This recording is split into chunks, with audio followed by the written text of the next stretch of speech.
Assalamualaikum warahmatullahi wabarakatuh. Perkenalkan, kami dari kelompok 6 mata kuliah Kapital Selekta Pajak kelas C2.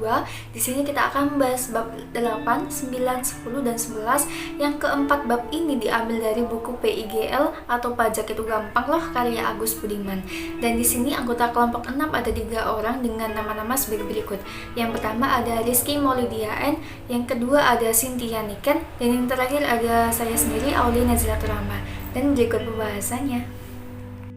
Di sini ada sub pembahasan di mana bab 8 membahas potongan pajak, bab 9 membahas perlunya pemotongan pajak, bab 10 membahas kenapa mesti ber-NPWP, dan bab 11 membahas SPP atau surat setoran pajak. Bab 8, kenapa harus potong pajak? Pemotongan dan pemungutan pajak penghasilan adalah suatu mekanisme yang memberikan penugasan dan tanggung jawab kepada pihak ketiga untuk melakukan pemotongan atau pemungutan atas pajak penghasilan yang terutang kepada suatu transaksi yang dikenakan pajak. Pemotongan pajak dilakukan oleh pribadi atau badan yang memberikan pekerjaan atau penghasilan kepada pihak lain. Melakukan pemotongan pajak merupakan kewajiban bagi siapapun, baik pribadi maupun badan yang memberikan penghasilan pada orang lain. Sebagai contoh, perusahaan memberikan penghasilan atau sejumlah uang yang diterima oleh karyawan setiap bulan telah dipotong pajaknya. Sebagai bukti bahwa penghasilan karyawan telah dikurangi dengan kewajiban perpajakan, pihak kantor menyerahkan bukti potong pajak kepada karyawan. Selanjutnya bab 9, yaitu perlunya pemotongan pajak. Mekanisme pemotongan pajak sebenarnya merupakan fasilitas untuk wajib pajak. Hal ini memiliki tujuan memudahkan wajib pajak. Pemotongan ini selain mempercepat penyelesaian wajib pajak, juga akan meringankan beban bagi penerima uang. Pemotongan uang dilakukan begitu uang muncul di depan. Jangka waktu bagi penerima uang tidak perlu menunggu sampai akhir tahun, kemudian dapat menghitung dan membayar total pajak yang harus wajib pajak bayar. Jika hal itu terjadi, maka uang yang diterima akan habis sebelum kewajiban pajaknya belum dibayar. Bab 10 dengan judul Kenapa Mesti Ber-NPWP. Untuk memudahkan urusan administrasi perpajakan, dibuatlah nomor pokok wajib pajak. NPWP yang diberikan kepada wajib pajak sebagai sarana dalam administrasi perpajakan yang dipergunakan sebagai tanda pengenal diri atau identitas wajib pajak dalam melaksanakan hak dan kewajibannya. Setiap wajib pajak hanya diberikan satu NPWP, di mana NPWP tersebut terdiri atas 15 digit. 9 digit pertama merupakan kode wajib pajak dan 6 digit berikutnya merupakan kode administrasi. Dan gambar di samping itu merupakan contoh dari NPWP itu sendiri. Slide ini kita membahas tentang alasan penting memiliki NPWP. Yang pertama, ada sebagai syarat administrasi bank. Perlu diketahui, NPWP akan sangat berguna dalam mengurus proses administrasi di bank ketika kamu akan mengajukan kredit bank, baik itu kartu kredit, KTA, KMG, dan berbagai macam kredit lainnya. Selain dijadikan syarat untuk pengajuan berbagai macam kredit bank seperti kredit tanpa agunan dan kredit multiguna keagunaan, NPWP juga bisa untuk membuat rekening koran. Dan yang kedua ada sebagai syarat pembuatan paspor. Banyak orang yang tidak tahu kalau untuk membuat paspor harus menggunakan NPWP sebagai salah satu syarat utamanya. Paspor adalah dokumen resmi yang dikeluarkan oleh suatu instansi negara seperti Direktorat Imigrasi dan Kemenkumham kepada WNI sebagai tanda identitas pengganti KTP ketika sedang berada di luar negeri atau melakukan perjalanan antar negara. Dan yang ketiga ada sebagai syarat pengajuan dan pembuatan SIUP. SIUP sendiri merupakan singkatan dari Surat Izin Usaha Perdagangan, yang merupakan surat izin bagi hibah dan usaha tertentu yang diterbitkan oleh pemerintah daerah agar kamu dapat menjalankan usaha milikmu. Nah, untuk membuat SIUP ini dibutuhkan NPWP perusahaan dan NPWP pribadi.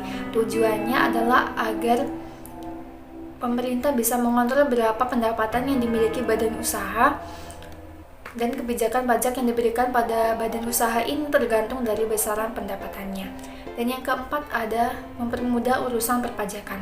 Dengan adanya NPWP, maka urusan perpajakan akan jauh lebih mudah. Pasalnya, NPWP sudah pasti menjadi syarat utama yang harus dimiliki ketika akan mengurus dokumen perpajakan. Ada banyak kasus orang yang kelebihan membayar pajak atau bisa dikatakan jumlah angka yang dibayarkan melebihi angka yang seharusnya dibayarkan. Restitusi pajak adalah permohonan pengembalian kelebihan pembayaran yang dilakukan oleh wajib pajak terhadap negara. Pengembalian kelebihan dana pajak ini hanya berlaku jika kamu memiliki NPWP. Slide ini kita membahas cara membuat NPWP pribadi. Yang pertama ada secara online. NPWP elektronik hadir dengan tujuan untuk memudahkan wajib pajak melakukan layanan perpajakan dan lebih aman sebab tidak mudah rusak akibat tergores atau patah atau bahkan hilang. Namun NPWP elektronik sifatnya hanya sebagai layanan tambahan dan kartu fisik NPWP masih menjadi alat utama bagi wajib pajak. Pendaftaran online ini dapat diakses melalui laman www.pajak.go.id atau erek.pajak.go.id kemudian login. Pilih menu sistem e-registration. Dan yang kedua secara offline. Yang pertama ada mendatangi kantor pelayanan pajak atau KPP dan yang kedua melalui jasa pos atau ekspedisi. Nah, metode ini bisa Anda pilih jika lokasi KPP terlalu jauh dari tempat tinggal Anda dan bisa mendatangi kantor pos atau jasa ekspedisi terdekat. Bab 11 Surat Setoran Pajak SSP atau Surat Setoran Pajak adalah dokumen yang mengesahkan bahwa kita sudah membayar kewajiban pajak kita. Ketentuan terkait pengisian formulir Surat Setoran Pajak atau SSP awalnya diatur dalam Peraturan Direktorat Jenderal Pajak Nomor PER 38 PJ 2009 tentang bentuk, isi, dan tata cara pengisian Surat Direktorat Setoran Pajak. Kemudian, peraturan tersebut mengalami beberapa perubahan, hingga yang terakhir adalah Perdirjen Pajak Nomor PER 09 tahun 2020 yang terbit dan berlaku mulai tanggal 30 April tahun 2020. Jika diambil melalui Perdirjen yang telah diterbitkan, pengertian surat setoran pajak adalah bukti pembayaran atau penyetoran pajak yang telah dilakukan dengan menggunakan formulir atau telah dilakukan dengan cara lain ke kas negara melalui tempat pembayaran yang ditunjuk oleh Menteri Keuangan. Yang kemudian, perkembangan SSP menjadi SSE. Per 1 Januari 2016, Kementerian Keuangan mengeluarkan modul penerimaan negara generasi 2. Sistem billing sendiri adalah sistem yang memfasilitasi penerbitan kode billing dalam pembayaran atau penyetoran penerimaan negara secara elektronik. Sebelum adanya MPNG 2, wajib pajak dalam pembayaran pajak harus melakukan setor secara manual dan seringkali menyulitkan bagi wajib pajak yang tidak punya waktu untuk pergi ke bank atau kantor pos persepsi. Berikutnya jenis setoran pajak yang ada di Indonesia. Yang pertama, surat setoran pajak standar. SSP ini biasa digunakan para wajib pajak saat melakukan kewajibannya ke kantor penerimaan pembayaran. Surat ini sendiri nantinya mempunyai tujuan sebagai bukti pembayaran dalam isi, ukuran, dan bentuk dan dibuat rangkap lunak. Yang kedua, surat setoran pajak khusus mempunyai fungsi yang ada pada SSP standar dalam administrasi perpajakan dan menjadi bukti pembayaran yang dicetak oleh kantor penerima pembayaran menggunakan mesin transaksi yang telah ditetapkan atau diatur oleh pemerintah. Kemudian surat setoran pakaian, cukai, dan pajak atau impor.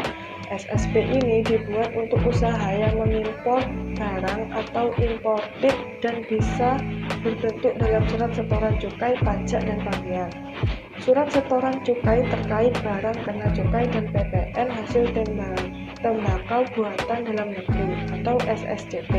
Berbeda dengan surat lainnya, surat pajak ini berlaku bagi pengusaha untuk cukai atas barang kena cukai dan PPN hasil tembakau buatan dalam negeri. Dan di samping ini merupakan gambar dari formulir SSP. Demikian pembahasan singkat yang dapat kami sampaikan. Apabila ada salah kata, mohon dimaafkan. Terima kasih. Wassalamualaikum warahmatullahi wabarakatuh.